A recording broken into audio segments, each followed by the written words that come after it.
Here's my mate's Transit. This is the amount of rust on it. It's going to need all these panels replacing.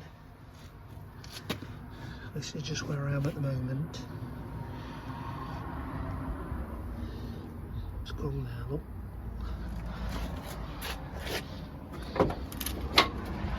There's all this to do. All this to repair. Maybe get a panel, or if we can't get the panel, have to repair it. Inside here as well. The flitch has corroded that bad, so I've removed all the flitch. And this is just one side. The other side needs doing as well, plus other bits and bobs that we can find. So that's it. That's just a little video to show the amount of rust on the vehicle.